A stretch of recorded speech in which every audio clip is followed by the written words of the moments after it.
Waalaikumsalam warahmatullahi wabarakatuh. Berjumpa lagi bersama saya Wong Ganteng sak donya. Mohon untuk tidak menyebutkan nama dan identitas siapapun karena percakapan kita akan masuk ke dalam konten YouTube saya. Bagaimana Mbak kira-kira? Iya Pak, saya tuh mau nanya ya soal potongan itu loh Pak. Wow. Keras. Potongan. Boleh. Gimana? Ekstrim ini. Ini loh Pak, saya tuh dari pertama masuk PT ya Pak ya, daftar lah intinya daftar gitu. Saya tuh satu dimintain berkas kayak ijazah, terus kartu keluarga, akte, terus paspor, KTP juga, itu asal semua Pak. Dan KTP saya itu harus sesuai paspor kan Pak ya? Yoi. Gitu. Harus sesuai paspor, karena paspor aku dituain dulu. Nah, yang KTP ini mengikuti ijazah. Dan itu perubahan semua berkas itu Pak, itu dengan uang saya, tidak dari PT ataupun dari pihak sponsor ya Pak ya.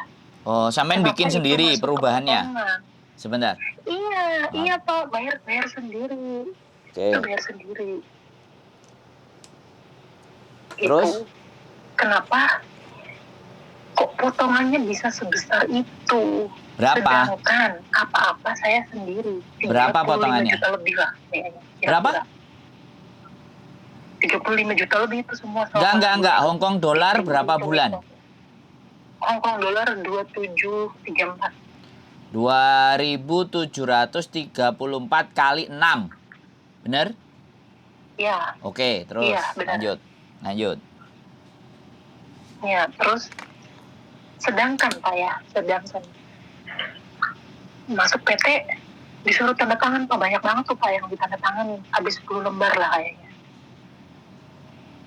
Dibaca, iya perjanjian, semua tentang perjanjian itu Pak. Perjanjian yang kita itu sebenarnya tidak mau menandatangani tapi dipaksa. Kalau tidak menandatangani, ya terpaksa tidak diproses. Begitu. Saya mau keluar dari PT itu harus bayar juga dendanya kan? Karena katanya kamu udah masuk inilah, masuk itulah gitu. Jadi kamu tuh bentar lagi udah dapat majikan lah gitu. Dan gitu saya itu ya, masuk PT itu, Masya Allah Pak, makan itu tidak layak Pak, tidak layak dimakan. Tahu busuk, sayur-sayuran busuk itu tidak boleh dibuang, harus dimasak. Coba Bapak, potongan segede gitu, kita di PT itu makan dibeli sendiri di luar. Itu pun kalau beli Pak, didenda juga dapat sanksi. Karena katanya kalian itu di sini udah ada makanan tapi beli di luar. Mubazir. Ya kalau di PT itu layak dimakan, kita makan Pak. Bener nggak? Daripada kita sakit, udah lagi zaman corona kan, lagi zaman sakit-sakit, ya kali Bapak kita makan makanan yang basi, nasinya gitu kan, sayur-sayurnya busuk, gitu. Dan saya gini herannya Pak, setiap PT kan kalau udah daftar semuanya udah apa ya, udah selesai gitu dari medikal semuanya, itu pasti dapat uang sih ya kan saya tidak sama sekali Pak. Saya tidak dapat uang fee. Tapi teman saya dapat 2 juta. Ada yang 2 juta, ada yang 3 juta. Terus saya nanya sama sponsor saya, Pak, kok saya tidak dapat uang fee gitu? Kan saya pernah bilang sama kamu nggak dapat uang fee. Ya kenapa? Kenapa Bapak tuh sering bilang jangan bahas-bahas uang fee, katanya gitu. Terus saya bilang, nah, terus hak saya di sini nggak ada dong Pak, saya bilang kayak gitu. Saya berkas ngurus sendiri loh Pak, saya bilang kayak gitu. Tapi potongan saya segede gini. Saya ini bekas apa Pak? Kayak misalkan tiket katanya udah ditanggung sama bos dari sini, ya kan? Terus itu potongan segede gitu, saya apa Pak? Utang apa? Gitu. Saya bertanya, itu utang apa? Gitu. Kok sampai ya ampun, gede banget gitu. Saya juga dari bulan kemarin kan udah mikir, apa saya berhenti aja ya bayar potongan, ini udah lebih dari cukup gitu. Terus saya paspor udah ada sendiri, paspor saya masih aktif gitu, belum mati juga. Terus apa namanya,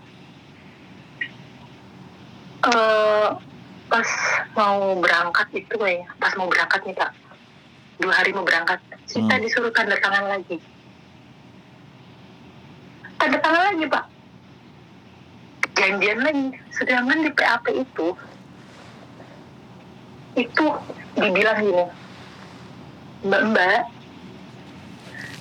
sekarang tuh peraturannya yang berangkat ke Hongkong, Taiwan, Singapura, Malaysia itu udah nggak ada potongan. Barang siapa yang di PT-nya ada potongan, tolong lapor gitu.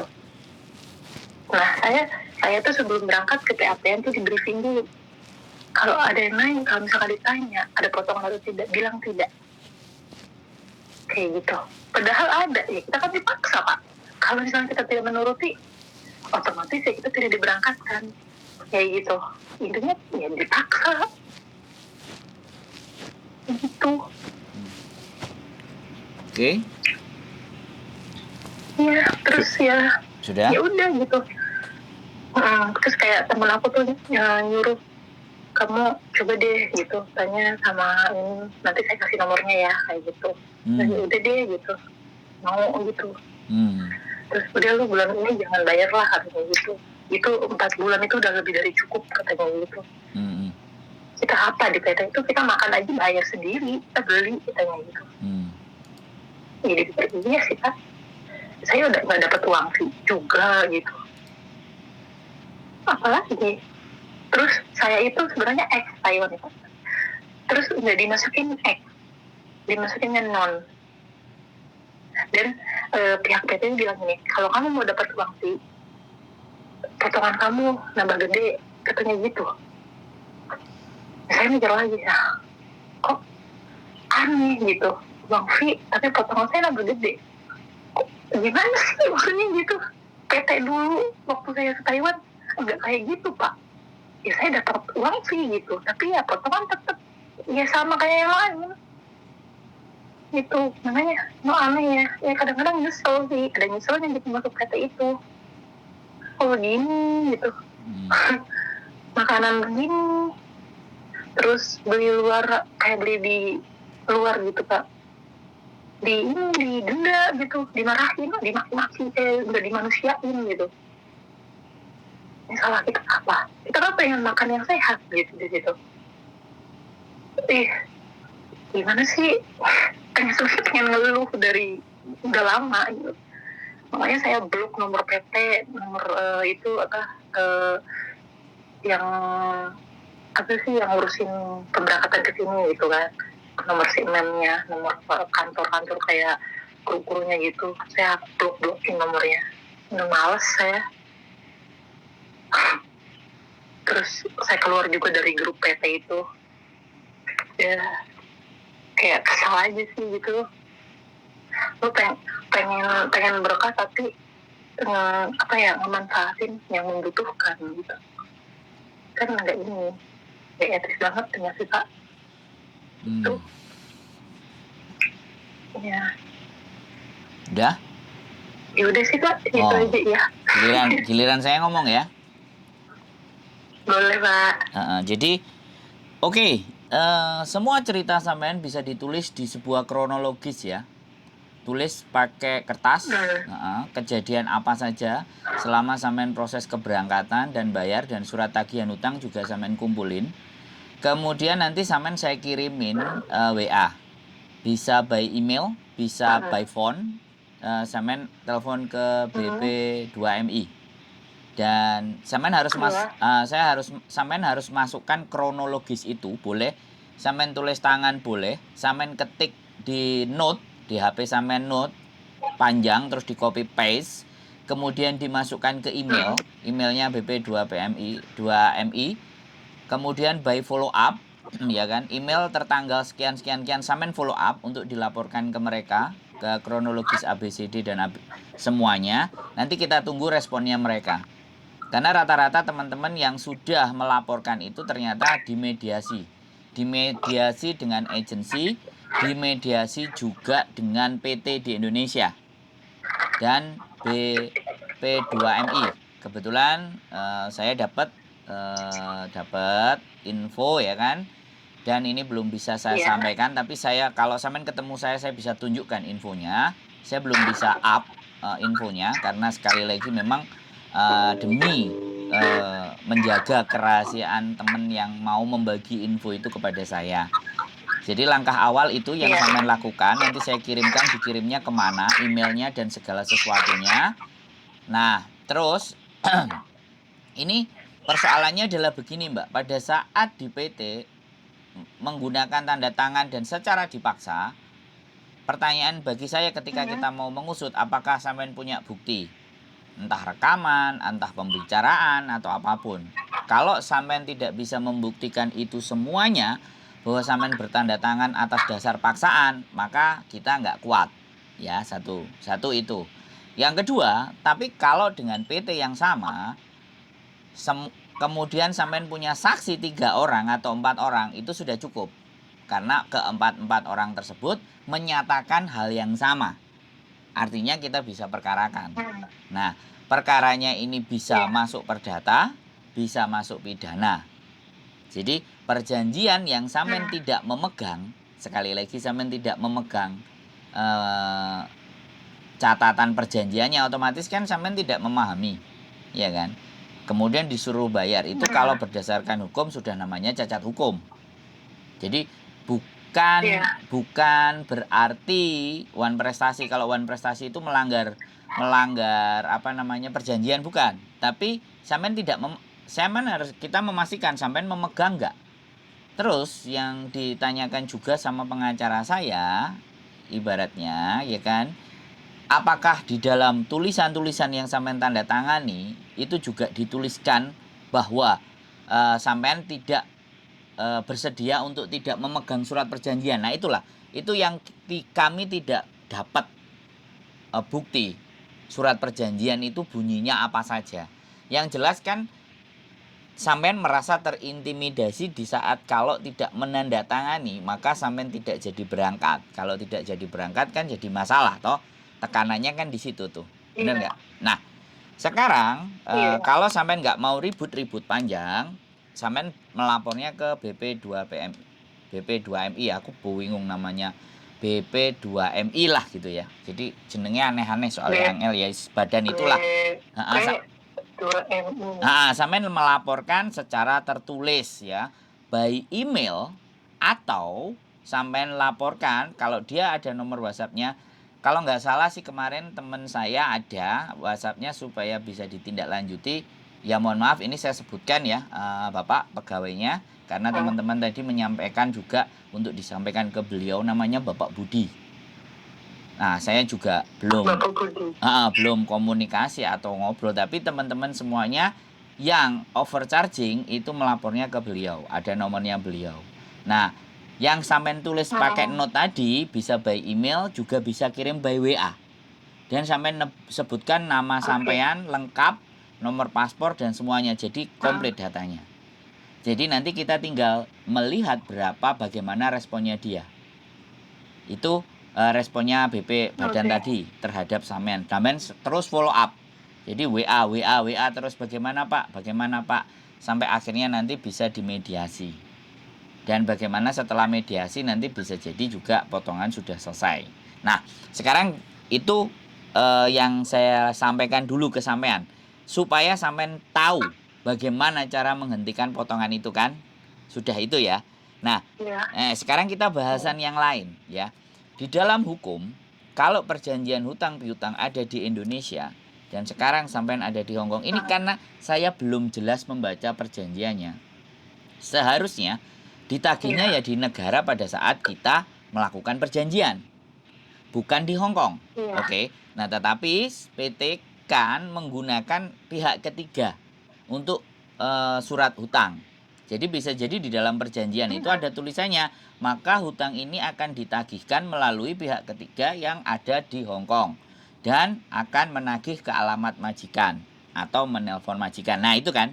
Jadi perjanjian itu sekali lagi kita belum bisa baca karena tidak ada satupun teman-teman yang berangkat ke Hong Kong itu megang satu perjanjian itu, surat perjanjian itu. Padahal kalau di hukum Indonesia surat perjanjian sebenarnya ya antara benar dan tidaknya ketika saya bertanya kepada pengacara saya, harusnya memang dua-duanya memegang kopinya, memegang surat perjanjian tersebut. Oke, nah sampean dengerin dulu ya. Jadi kalau hutang itu ditagih di rumah majikan seharusnya di hukum Hong Kong, ini kita karena di Hong Kong, hukum Hong Kong kalau yang melakukan hutang itu sampean, kenapa harus ditujukan ke majikan? Atas namanya ya sampean, tapi itu di alamatnya majikan. Sedangkan mengirim surat di tempatnya majikan itu sudah melanggar privasi. Bisa dipahami nggak?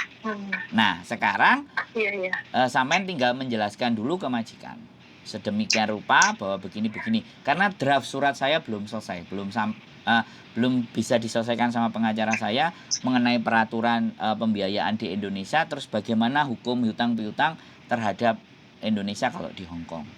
Jadi sementara yang bisa sampean lakukan adalah tulislah kronologis tadi, ya. Tulislah kronologis tadi, setelah itu baru kirimkan. Habis ini saya kirimin sampean emailnya kemana dan semuanya seperti apa. Sudah bisa dipahami sampean kira-kira? Maksudnya kita tulis tangan nih Pak ya. Kenapa? Terus dipoto terus kirim ke email gitu. Kenapa? Kita tulis tangan di buku. Boleh, tapi kalau kurang jelas untuk dibaca, sebaiknya sampean di HP tulis di note. Di HP sampean itu ada menu namanya note. Iya. Oke. Oke. Jadi sampean emailnya apa Pak? Nanti tak kirimin. Nomor telepon dan emailnya dan semuanya. Oke? Oke. Sudah jelas? Sebenarnya kemarin tuh saya udah ngomong jelas. Udah ngomong gimana? Kemarin saya udah ngomong sama bos.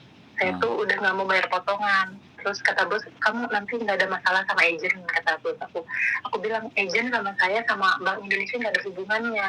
Ini hubungannya saya dengan yang di Indonesia, saya bilang kayak gitu. Agent saya pernah bilang gini, saya tidak pernah ngikut urusan hutang piutang kalian, kamu sama yang di Indonesia, itu urusan kamu, kayak gitu. Nah ya. Oke, sebentar. Ada di masalah kerjaan baru ke saya. Gitu. Oke, sebentar. Berarti kan majikan mendukung sampean gitu loh, ngerti nggak? Iya. Ya sudah. Intinya kalau nggak ada masalah, oke. Gitu. Ya makanya gini, sampean harus jelasin ke dia bahwa aku akan mengurusi itu. Aku akan ngurusin itu semuanya. Jadi kalau ada apapun sama semuanya dengan kamu itu tidak ada urusannya. Dan kamu berhak melaporkan polisi kalau ada yang mengganggu dan menagih ABCD. Ya. Jadi seperti itu. Biar Iya, saya juga ngomong kayak gitu. Jadi sekali lagi ya. Oke, dengerin sebentar Mbak, ya. Jadi kan kita mau fokus dengan solusi. Udah, selama sampean hubungannya baik dengan majikan, selesai. PT itu bisa. Iya. Nah, tanggungan itu semua bisa kelar. Cuman kan kita mau pakai cara yang benar. Ya lapornya ke BP2NI. Gitu loh. Oke, jadi seperti itu ceritanya. Iya. Oke? Oke, paham Pak. Jadi sampean harus apa yang harus dilakukan kan sudah tahu. Karena intinya sampean telepon ke saya kan harus apa yang dilakukan dan sampean harus tahu kan itu.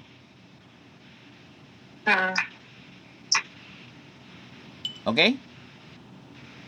Oke Pak. Apalagi kira-kira yang mau dibahas? Cukup? Sudah itu.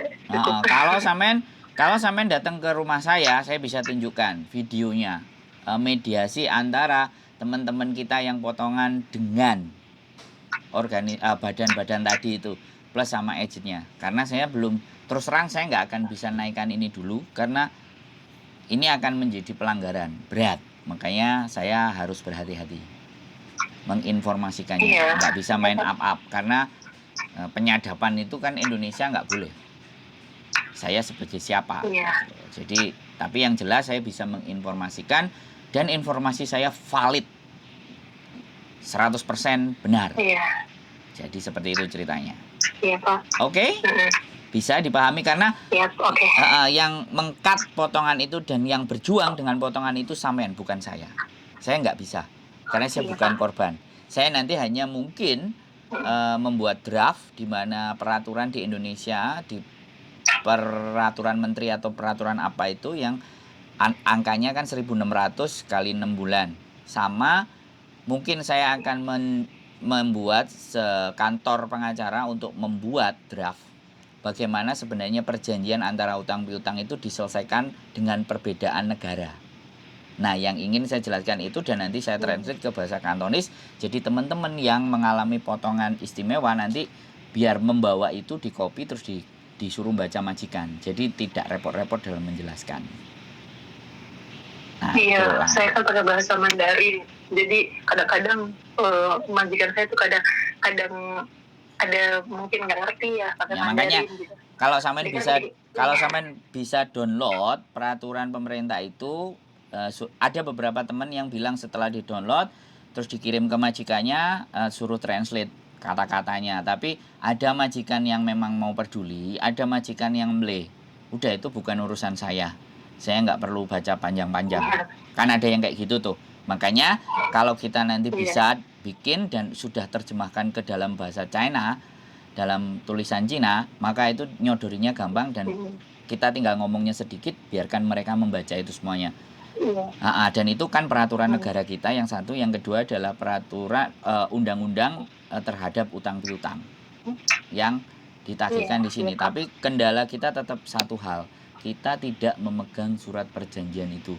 Dan hampir 100% semua teman-teman yang berangkat nggak ada yang memegang surat perjanjian tersebut. Sehingga disitulah kita tidak bisa membantu dan membela sampean kecuali badan yang memang resmi, yaitu BP2MI tadi yang menaungi PT. Bisa dipahami nggak? Iya. Harusnya ini sama KJRI aja udah selesai, tapi ya sudah. Aku nggak ngerti. Aku juga belum tahu, tapi yang tadi di video mediasi tadi yang ada itu BP2MI, kemudian agensi Hong Kong, kemudian si mbaknya, yang satunya PT. Jadi seperti itu. Oke. Cukup, Mbak, karena saya mau ada tamu. Jadi nanti mohon maaf, bisa kita sambung kembali untuk proses-proses berikutnya kalau sampai belum jelas. Kalau sampai ada libur mau ngobrol lebih panjang lebih baik. Oke? Bapak alamatnya di mana sih? Saya kos BB. Oke? Kos BB. Oke, Pak. Siap. Ada lagi? Cukup ya? Nanti kita sambung lagi berikutnya. Cukup, Pak. Oke, sehat selalu, Mbak ya. Terima kasih, Semangat. Pak. Yuk, Pak. bye-bye. Assalamualaikum. Waalaikumsalam. Oke, teman-teman, sudah ada titik terang bagaimana mengatasi dan menyiasati potongan yang terlalu gede dari PT-PT di Indonesia. Mudah-mudahan perjuangan teman-teman semua bisa membuahkan hasil. Sekali lagi, banyak cara untuk kita berjuang dan kita hargai perjuangan masing-masing. Itu aja. Keep stay tune my YouTube channel and see you next video. Bye-bye.